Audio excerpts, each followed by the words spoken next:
Advances in biotechnology were helping people improve their physical and mental abilities to an amazing degree. Provided, of course, they had enough money. A new breed of people was emerging, half human, half machine. And in Detroit, at least, not everyone was happy to see it. I'd just landed a job as head of security at Sarif Industries, a cutting-edge biotech firm. David Sarif himself handpicked me for the job, said he needed me to keep his people safe. My ex, Megan Reed, was one of them. Brilliant neuroscientist, Megan had found a way to make augmentation safe and affordable for everyone. All she had to do was present her research to Congress. But the night before her big meeting, my security measures failed. A team of Black Op mercenaries stormed into Sarif headquarters, massacring everyone in sight. 3 of the mercs were heavily augmented walking tanks. Their mission? Take out Megan and her team. I tried to stop them, but their leader tossed me through a plate glass wall. Last thing I heard as his bullets slammed into my brain was Megan's dying scream. I should have died with her. Only I didn't. High-end military-grade enhancements saved my life. The best augmentation Sarif's money could buy. Took me half a year to get a feel for it. Should have taken longer. But 6 months into my recovery, Sarif Industries was attacked again. This time, by a radical group of pro-human purists. Violent, militant, and fanatically opposed to human augmentation. They claimed to be members of Humanity Front, a non-profit organization that wanted the UN to limit biotechnology research.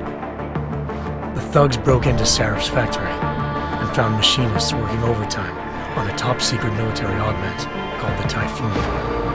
Sarif sent me to retrieve it, and when I did, I found one of the so-called purists next to it, wired with cerebral implants, trying to download its classified specs. Obviously, something more was going on. The AUG killed himself before I could question him. Sarif ordered me to dig deeper, so with the help of Frank Pritchard, Sarif's head of cybersecurity, I did. Turns out a second hacker had been controlling the AUG's actions from somewhere off-site. Pritchard and I tracked his signal to a secret FEMA internment camp in Detroit. The Black Op mercenaries were there. The same mercs who'd left me for dead 6 months before. Figured they'd try again when they saw me. Wasn't so easy for them this time. I took out the tank named Barrett, even got him to give me a new lead. A penthouse apartment in China. Of course, we both knew it would be a trap in the end.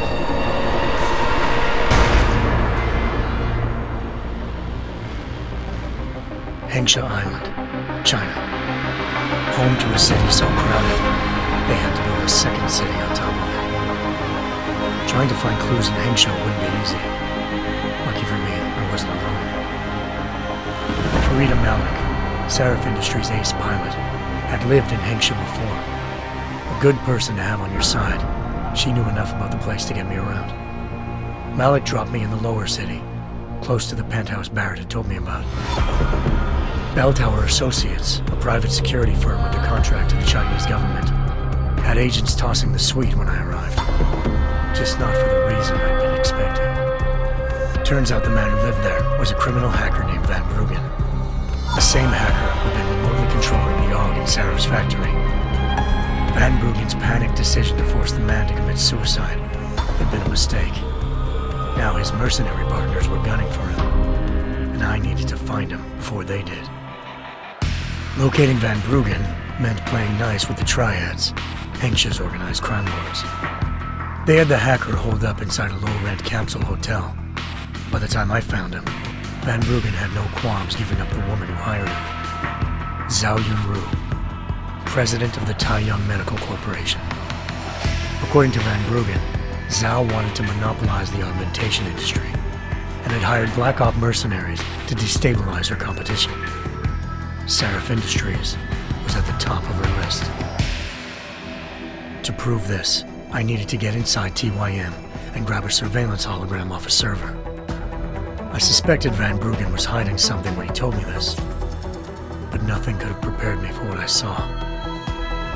Megan wasn't dead. She and her 4 best researchers had been kidnapped, spirited away somewhere while their kidnappers made it look like they were dead. Desperate to learn more, I confronted Zhao in her penthouse. She claimed to be a pawn in a bigger plan, and hinted at a group so powerful it controlled global interests at a whim. Then she slipped into a panic room and hit the alarm, forcing me to make a very quick exit. I figured Zhao was lying, but part of her confession made sense. David Sarif had been worried about his people. So worried, he'd required all of them to have subdermal locator devices surgically implanted.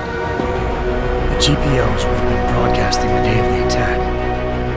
But Zhao said a single call to Picus, the world's leader in global 24-hour satellite news, had turned those signals off. I needed to fly to Picus headquarters in Montreal if I wanted to learn more.